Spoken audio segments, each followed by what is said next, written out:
దేవుడి ఆశీస్సుల కోసం గుడికి వెళ్తూ ఉంటారు. అతగాడు మాత్రం గుడి లింగాన్ని మింగేయడానికి ప్లాన్ వేయడానికి వెళ్ళాడు.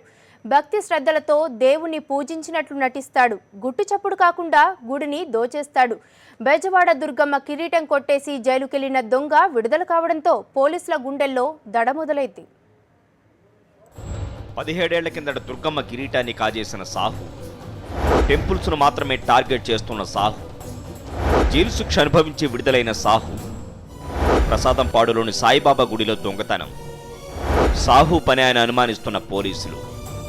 టెంపుల్స్ని టార్గెట్ చేసుకుని దొంగతనాలకు పాల్పడే సాహు అలియాస్ ప్రకాష్ కుమార్ మళ్లీ చేతివాటం ప్రదర్శించినట్లు పోలీసులు అనుమానిస్తున్నారు.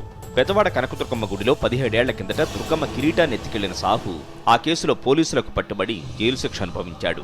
సాహు చేతివాటం ప్రదర్శించిన రీతిలోనే తాజాగా విజయవాడ ప్రసాదంపాడులోని సాయిబాబా దేవాలయంలో చోరీ జరిగింది. ఈ పని సాహునే చేసి ఉంటాడని పోలీసులు నిర్ధారణకొచ్చారు.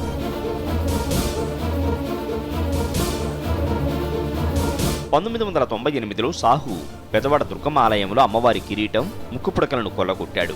ఆ తరువాత శ్రీకాకుళం జిల్లాలోని అరసవెల్లి సూర్యనారాయణ దేవాలయంలో స్వామివారి నగలు దోచేశాడు. విజయనగరం జిల్లా పార్వతీపురంలోని కన్యకా పరమేశ్వర ఆలయంలో చొరబడి అమ్మవారి నగలెత్తికెళ్లాడు.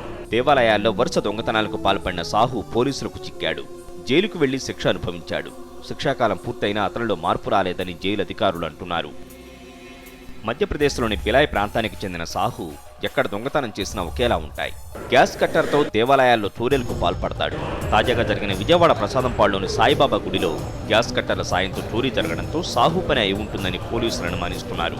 సాహు మళ్లీ తన చేతివాట మొదలుపెట్టాడా అన్న కోణంలో కేసు దర్యాప్తును వేగవంతం చేశారు. సాక్షి న్యూస్, బెజవాడ.